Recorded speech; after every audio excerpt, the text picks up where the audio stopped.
구약성경 1324페이지 근처에 있는 스가랴 14장 1절에서 8절까지 말씀 우리 제가 한 절씩 교독하시며 마음에 받겠습니다. 제가 먼저 1절의 말씀 읽겠습니다. 여호와의 날이 이르리라. 그날에 내 재물이 약탈되어 내 가운데에서 나누이리라.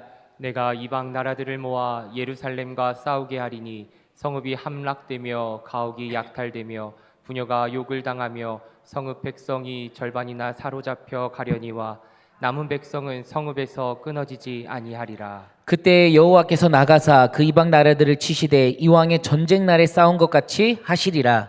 그날에 그의 발이 예루살렘 앞 곧 동쪽 감람산에 서실 것이요 감람산은 그 한가운데가 동서로 갈라져 매우 큰 골짜기가 되어서 산 절반은 북으로 절반은 남으로 옮기고 그 산 골짜기는 아셀까지 이를지라. 너희가 그 산 골짜기로 도망하되 유다 왕 우시야 때의 지진을 피하여 도망하던 것 같이 하리라. 나의 하나님 여호와께서 임하실 것이요 모든 거룩한 자들이 주와 함께하리라. 그날에는 빛이 있겠고 광명한 것들이 떠날 것이라. 여호와께서 아시는 한 날이 있으리니 낮도 아니요 밤도 아니라 어두워 갈 때에 빛이 있으리로다. 그날에 생수가 예루살렘에서 예루살렘에서 솟아나서 솟아나서 절반은 동해로 절반은 서해로 흐를 것이라. 여름에도 겨울에도 그러하리라. 아멘. 하나님의 말씀입니다. 아멘. 할렐루야. 네, 우리 금요구역 성경 공부 자리에 나오신 우리 모든 성도님들 환영하고 축복합니다. 네, 10월의 마지막 날입니다. 이제 단풍도 아름답게 깊어져가는 가을의 계절을 보내고 있습니다. 이 깊어져가는 시간 속에서 우리의 신앙도 더욱 깊어져가는 귀한 은혜의 그 계절, 귀한 은혜의 때가 될 수 있기를 간절히 소망합니다. 우리 이 마음 담아서 우리 옆자리에 계신 분들과 함께 인사하고 축복하고 성경 공부 시작하겠습니다. 우리 이렇게 인사하겠습니다. 더 깊어져가는 신앙의 삶으로 나아갑시다. 네, 아멘. 우리 매일매일 깊어져가는 정말 우리 낙엽과도 같이 깊어져가는 신앙의 삶으로 나아가 하나님과 날마다 동행할 수 있길 간절히 소망합니다. 낙엽처럼 더욱 깊어진 삶으로 우리의 신앙이 계속해서 깊게 나아가야 합니다. 푸르른 잎사귀도 참 이쁘고 좋지만 색이 더욱 깊어진 낙엽을 보며 우리는 더 깊은 삶으로 또 신앙의 삶으로 나아가게 될 줄 믿습니다. 이 귀한 계절을 허락하신 하나님께 감사드리며 매일매일 감사의 기도 제목이 넘쳐나는 그 귀한 삶으로 나아갈 수 있길 소망합니다. 특별히 10월의 마지막 날을 이렇게 말씀으로 함께 보내고 또 오늘 저녁에 있을 기찬 금요 저녁 예배를 통해서도 말씀과 찬양, 기도의 은혜가 가득한 복된 하루로 우리가 보낼 수 있다는 것도 하나님께 참 감사의 제목인 줄 믿습니다. 10월의 마지막 날 그리고 이제 다가올 11월과 12월에 점점 추워지는 시간 속에서도 늘 하나님만 바라며 하나님과 동행할 수 있길 소망합니다. 또한 바라기는 우리 이 시간들을 우리 구역 식구들과 함께함으로 한 해 동안 우리 가운데 부어주신 우리 구역 식구들 가운데 부어주신 하나님의 은혜를 서로 함께 나누며 기뻐하고 또 함께 중보할 수 있는 그 귀한 은혜의 시간으로 삼을 수 있기를 또 소망합니다.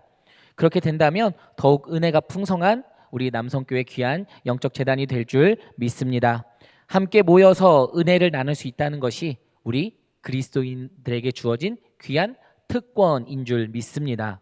오늘의 주제와도 이어지겠지만 정말 여호와 하나님께서 베푸실 구원의 때, 그 소망의 때를 기다림으로 정말 하나님께서 허락하시는 승리의 역사를 새롭게 계속해서 써나갈 수 있는 우리 모든 성도님들 될 수 있길 축원합니다. 우리가 신앙생활을 하다 보면 소망이라는 단어에 대해서 참 많은 이야기를 듣게 됩니다. 지금 제가 앞에 짧은 서두의 말씀 속에서도 소망합니다. 이런 말들을 굉장히 많이 표현했습니다. 소망이라는 것이 무엇일까요? 기독교의 변증가인 체스터튼은 이렇게 이야기하기도 했습니다. 모든 것에 빛이 되는 한 가지 생각이 있다면 바로 중요하고 좋은 무언가가 멀지 않은 곳에 있다는 생각이다. 아멘. 중요하고 좋은 무언가가 멀지 않은 곳에 있다 생각하게 되면 우리는 어떻게 살아가게 될까요? 오늘을 이길 수 있는 힘이 주어지는 줄 믿습니다. 오늘을 살아갈 수 있는 힘이 우리에게 주어집니다. 소망이란 바로 그런 것이다 라는 것이죠. 바로 오늘을 살아갈 수 있게 하는 힘.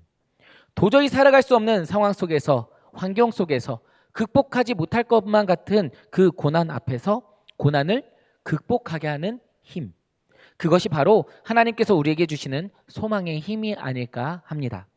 비록 지금의 내 삶이 고난 가운데 있을지라도 앞으로 중요하고 좋은 무언가, 그 구원의 때가 우리에게 임할 것을 소망한다면, 생각한다면 우리는 오늘도 살아갈 힘을 얻게 되는 것이죠.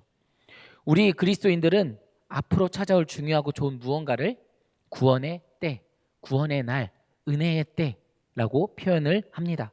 오늘 말씀 속 등장하고 있는 여호와의 날이라고 부르기도 하는 구원의 날이죠. 주님께서 우리 가운데 다시 오실 날을 기다리는 그 우리에게 여호와의 날이 의미하는 것은 무엇이며, 그때를 기다리는 우리의 삶의 자세는 무엇이어야 하는지 함께 말씀을 통해 귀한 은혜를 나눠보고자 합니다. 먼저 우리 배경 이야기 말씀부터 함께 읽어보고 한번 시작하도록 하겠습니다. 우리 배경 이야기 한 목소리로 함께 읽겠습니다. 스가랴서는 바벨론 포로에서 돌아온 유다 백성이 무너진 성전을 다시 세우고 잃어버린 공동체를 회복하는 이야기로 시작합니다. 1장에서 8장에서는 하나님께서 환상과 말씀을 통해 낙심한 백성을 위로하시며 다시 하나님과의 바른 관계 안에서 살아가도록 격려하십니다. 그분은 단순히 성전의 건축만이 아니라 무너진 신앙과 마음의 재건을 원하셨습니다. 9장부터는 시야가 더 넓어집니다. 하나님의 구원은 이제 한 민족을 넘어 모든 열방으로 확장됩니다. 하나님은 유다의 하나님만이 아니라 온 세상을 다스리시는 주권자이심을 보여주십니다. 그리고 마지막 14장에서는 그 흐름이 절정에 이릅니다. 여기에 등장하는 여호와의 날은 하나님의 최종적인 심판과 구원이 동시에 이루어지는 때, 곧 역사의 완성을 가리킵니다. 비록 성도들이 환난을 겪을지라도 하나님은 결국 그분의 백성에게 궁극적인 승리를 주실 것입니다.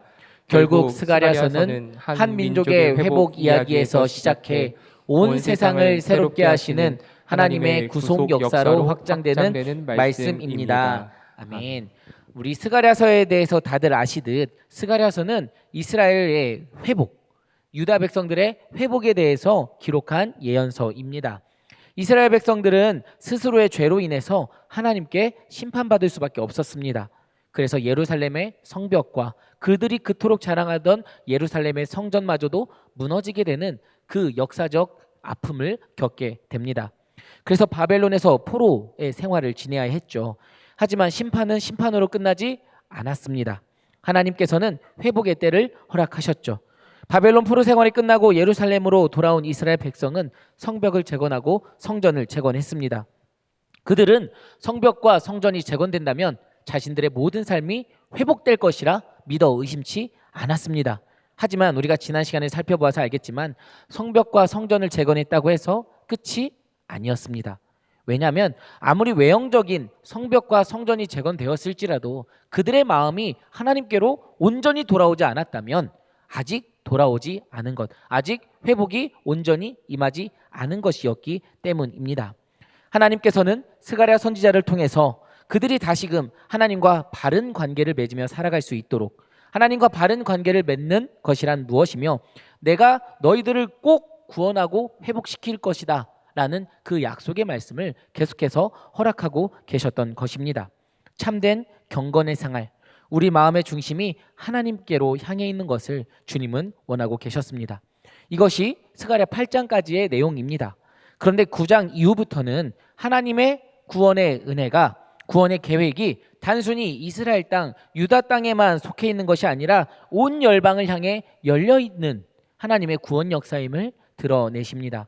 그리고 그 구원의 날에 대해서 여호와의 날이라고 오늘 말씀은 표현하며 선언하고 계시는 것이죠. 이스라엘 백성뿐만 아니라 온 열방을 구원하시겠다는 이 약속의 말씀이 오늘 우리에게 귀한 은혜가 되는 줄 믿습니다. 결국 하나님께서는 이스라엘의 역사의 주인이실 뿐만 아니라 온 세계, 온 열방의 주인이심을 우리에게 말씀하고 계십니다. 이것이 왜 중요할까요?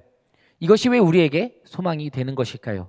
바로 우리가 지나가고 있는 모든 시간이, 우리가 겪고 있는 모든 것들이 모두 다 하나님의 다스리심 가운데, 하나님의 통치 가운데 있다라는 귀한 믿음의 고백이 되기 때문입니다. 이스라엘 백성들이 겪었던 이 포로의 생활도, 그리고 다시 돌아와 회복하는 이 모든 시간 가운데서도 다 하나님의 인도하심, 하나님의 통치하심, 하나님의 다스리심이 있었다는 것입니다. 온 열방의 통치자 되시는 만군의 여호와 주 하나님께서 모든 섭리 가운데 계심을 믿음으로 나아간다면 우리가 어떤 상황 가운데 있을지라도 우리는 소망을 품으며 나아갈 수 있게 되는 것이죠. 오늘 말씀의 배경이 바로 여기에 있다라는 것입니다. 우리 함께 말씀 나누기 1번 살펴보도록 하겠습니다. 여호와의 날에 이방 나라들이 예루살렘과 싸울 때 하나님은 어떻게 행동하시나요? 라고 나와 있습니다. 여호와의 날이 임할 때 이방 나라들이 예루살렘과 싸운다고 합니다. 1절과 2절의 말씀에 보면 이렇게 기록합니다. 여호와의 날이 이르리라. 그날에 내 재물이 약탈되어 내 가운데에서 나누이리라. 내가 이방 나라들을 모아 예루살렘과 싸우게 하리니 성읍이 함락되며 가옥이 약탈되며 부녀가 욕을 당하며 성읍 백성이 절반이나 사로잡혀 가려니와 남은 백성은 성읍에서 끊어지지 아니하리라. 아멘. 무슨 말씀입니까? 여호와의 날이 임했습니다. 그런데 여러분, 우리가 생각하는 여호와의 날, 구원의 날 무슨 때입니까? 회복의 은혜로 가득한 때입니다. 그렇지 않습니까? 여호와 하나님께서 우리 가운데 오시는 날인데 당연히 회복의 은혜가 넘쳐나는 때 아니겠습니까?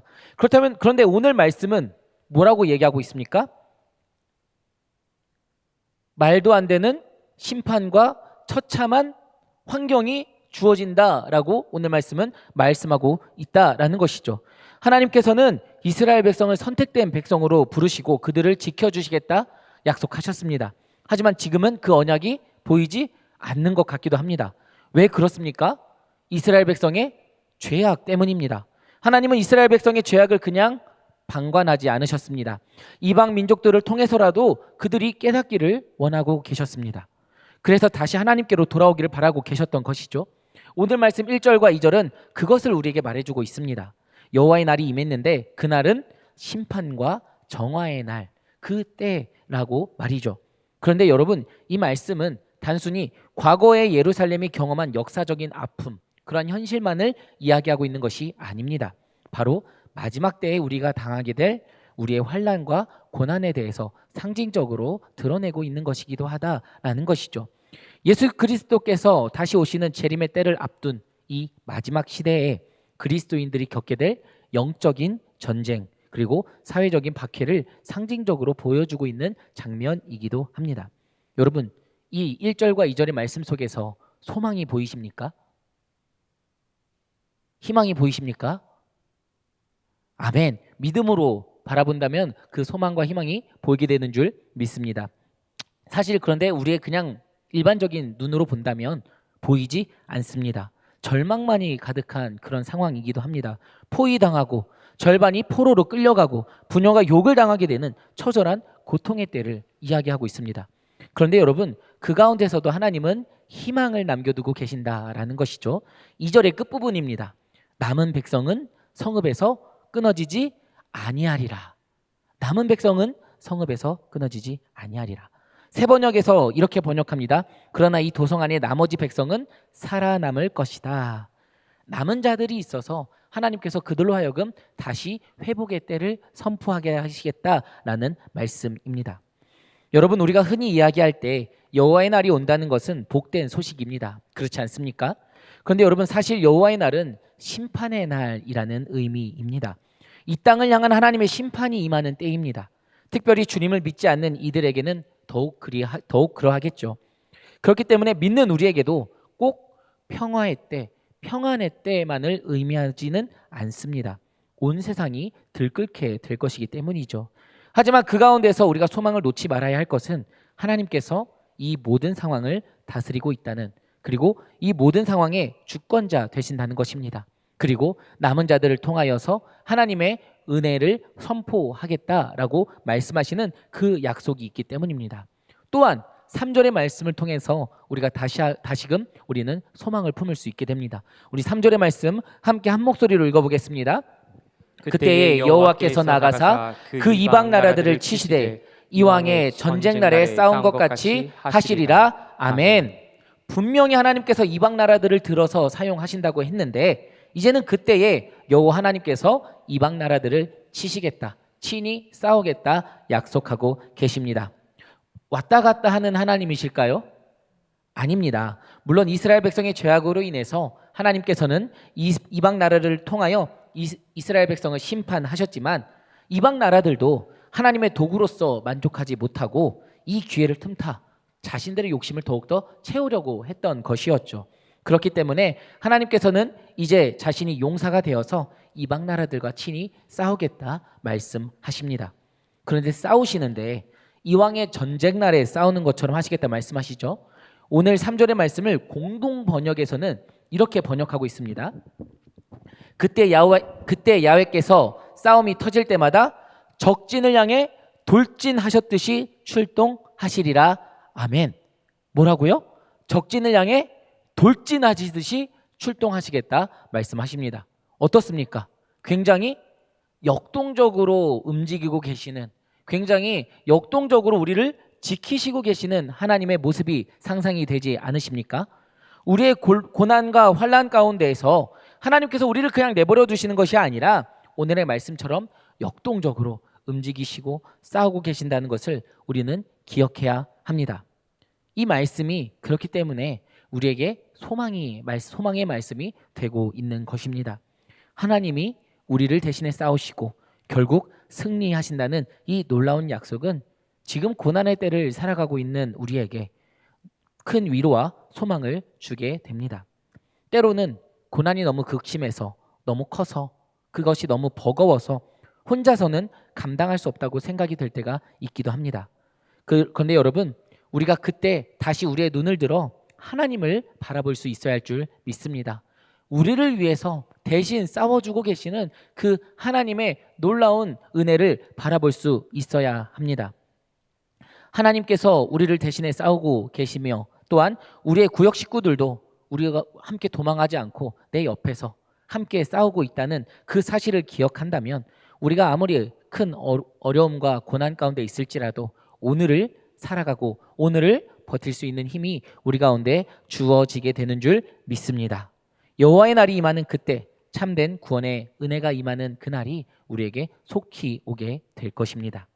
또한 오늘 말씀 속에서는 여호와의 날이 우리에게 임하게 될 때 우리가 누릴 수 있게 되는 놀라운 은혜, 그 모습을 또한 상징적으로 보여주고 있기도 합니다. 오늘 말씀 나누기 2번의 내용인데요. 그날 여호와의 날이 도래할 때 하늘과 땅에는 어떤 변화가 생기나요? 묻습니다. 우리 6절과 8절의 말씀 한 목소리로 함께 읽어보도록 하겠습니다. 그날에는 빛이 없겠고 광명한 것들이 떠날 것이라. 여호와께서 아시는 한 날이 있으리니 낮도 아니요 밤도 아니라 어두워 갈 때에 빛이 있으리로다. 그날에 생수가 예루살렘에서 솟아나서 절반은 동해로 절반은 서해로 흐를 것이라. 여름에도 겨울에도 그러하리라. 아멘. 빛이 없겠고 광명한 것들이 떠날 것이다 라고 합니다. 이 말씀만 그냥 문장만 생각했을 때 어떻습니까, 여러분? 어두워지는 것이 떠오르지 않으십니까? 뭐 개기일식이 떠오르지 않으십니까? 그러실 수도 있는데요. 그런 것이 아닙니다. 우리가 생각하는 일반적인 낮과 밤의 구분이 사라지는 완전하게 새로운 날을 하나님께서 허락하실 것이다 라는 의미입니다. 우리의 생각, 우리의 어떠한 가치관이나 편견에 사로잡혀 있는 것들이 아니라 하나님께서 주시는 정말 새로운 것이 우리에게 임하게 될 것이다 라는 것이죠. 우리는 그날이 언제 올지 알 수 없습니다. 구약시대에 예언한 이 여호와의 날에 대해서 신약시대에도 오지 않았었습니다. 그래서 요한계시록에서도 비슷하게 기록하고 있습니다. 주님의 임재하실 그날에 대해서 이렇게 기록합니다. 요한계시록 21장에 보면 새 예루살렘에 대해서 나오고 있는데 21장 22절 이하에 보면 이렇게 기록합니다. 성 안에서 내가 성전을 보지 못하였으니 이는 주 하나님 곧 전능하신 이와 및 어린 양이 그 성전이심이라. 그 성은 해나 달의 비침이 쓸데없으니 이는 하나님의 영광이 비치고 어린 양이 그 등불이 되심이라. 아멘. 왜 해나 달이 쓸데가 없어집니까? 왜 해나 달이 물러갑니까? 빛이 없겠고 왜 광명한 것들이 떠나갑니까? 여호와의 영광의 빛이 계속해서 우리 가운데 비치게 되기 때문입니다. 요한계시록 22장 5절에서도 이렇게 기록합니다. 다시 밤이 없겠고 등불과 햇빛이 쓸데없으니 이는 주 하나님이 그들에게 비치심이라. 그들이 세세토록 왕노릇 하리로다. 아멘. 여호와의 날이 임하는 그때 이 세상의 광명체들, 해, 달, 별들은 모두 쓸데없게 될 것입니다. 왜 그렇습니까? 그것보다 더욱더 밝고 더욱더 완전한 여호와의 영광의 빛이 우리에게 비출 것이기 때문입니다. 여호와의 생명의 빛이 우리 가운데 비치게 될 것이기 때문이다라는 것이죠. 주님이 친히 등불이 되어 주셔서 우리의 길을 인도해 주신다라는 것입니다. 즉 우리의 상상과는 전혀 다른 세상, 다른 성전, 전혀 다른 날이라는 것을 우리에게 보여주고 있습니다. 그러한 표현은 계속해서 등장하고 있습니다. 강이 없는 예루살렘에서 생명이 흘러나오게 될 것이다 선포하십니다. 그 말씀은 하나님의 은혜가, 온 생명을 살리는 그 놀라운 은혜가 예루살렘을 중심으로 온 열방을 향해 퍼져나갈 것을 말씀하고 있는 것이죠.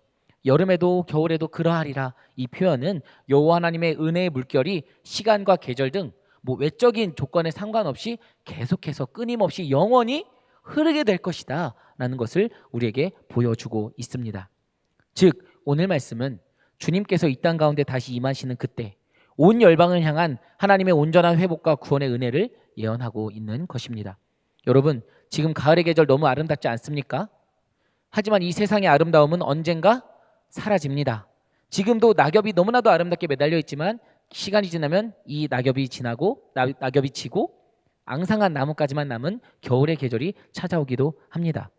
지금 이 세상의 것들이 너무나도 아름답고 탐스럽게 보일지라도 여호와 하나님께서 임하시는 그 여호와의 날에는 모두 사라지게 되고 여호와 하나님의 영광의 빛, 하나님께서 우리에게 허락하시는 새로운 은혜가 기다리고 있을 것이다 라는 것이죠. 그렇다면 지금 내가 누리고 있는 모든 것들도 하나님께서 주신 것임을 우리는 깨달을 수 있어야 한다라는 것입니다.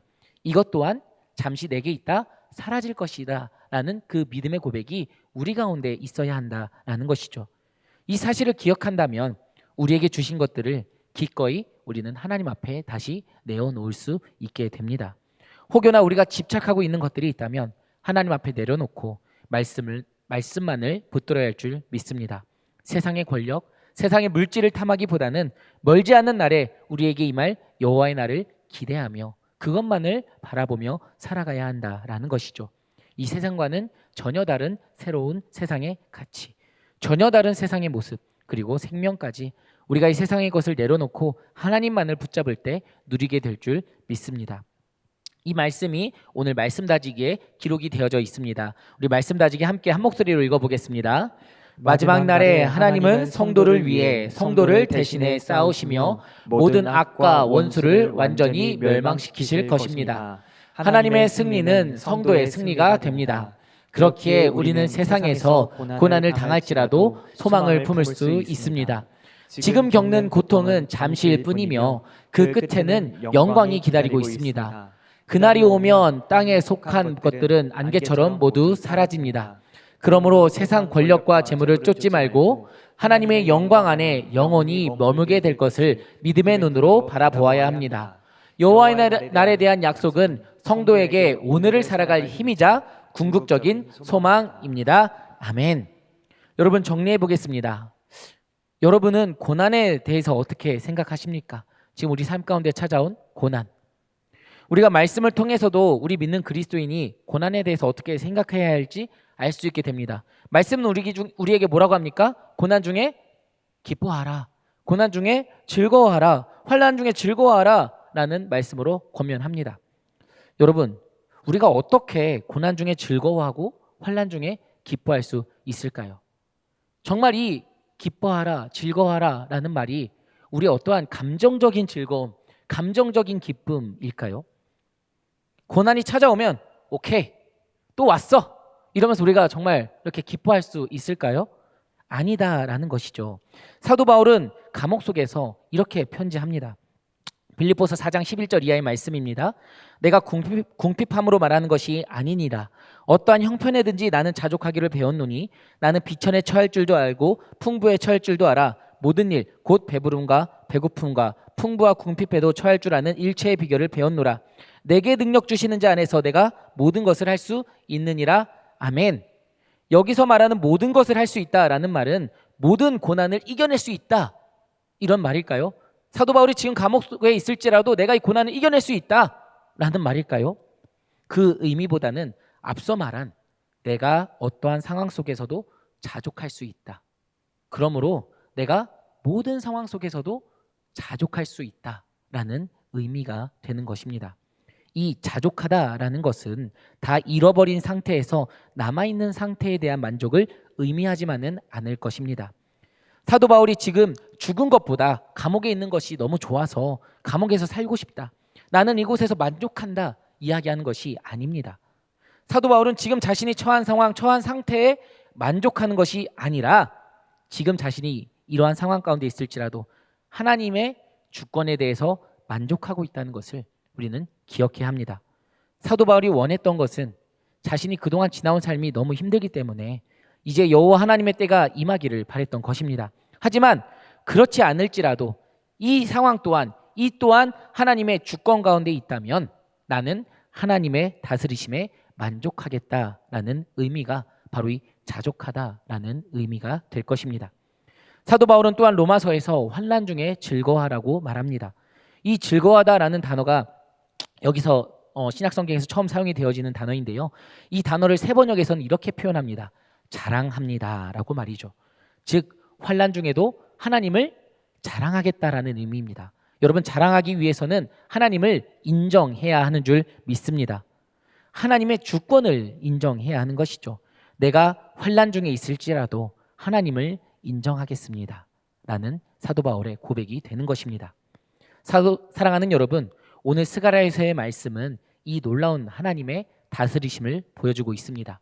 여호와의 날, 바로 그날은 여호와 하나님의 통치가 임하는 그때, 여호와 하나님의 놀라운 다스리심이 완성되는 그 은혜의 때를 가리키고 있기 때문입니다. 여호와의 날, 하나님의 통치가 임하는 그때가 우리에게 있기 때문에 우리는 오늘도 우리의 삶 속에서 소망을 품으며 살아가게 됩니다. 하나님께서 승리하시게 될 그날을 우리가 기대하기에 오늘 우리의 삶을 살아가게 되는 힘을 얻습니다. 남들과 비교할 때 우리가 가진 것이 좀 적을지라도 혹은 더 많을지라도 그 어떠한 상황 속에서도 우리가 낙심하지 말아야 할 것은 이 모든 순간은 하나님의 시간 안에서 잠깐의 시간일 뿐이며 하나님의 주권 아래, 하나님의 시간 안에 있다는 것을 우리는 기억해야 합니다. 그리고 그것을 기억할 때 우리는 오늘 하루 주님 주신 소망을 품으며 살아갈 수 있게 되는 것이죠. 우리에게 최후 승리를 허락하실 하나님을 기대하고 소망하며 오늘 하루도 우리에게 주신 구역 식구들과 함께 믿음의 담대한 발걸음 내딛게 되기를 간절히 좋으신 예수님의 이름으로 간절히 축원합니다. 우리 말씀으로 기도하기 함께 한 목소리로 기도하고 찬양하겠습니다. 세상에서 어려움을 겪고 공격을 당할지라도 최후 승리를 주실 하나님 안에서 소망을 품게 하소서.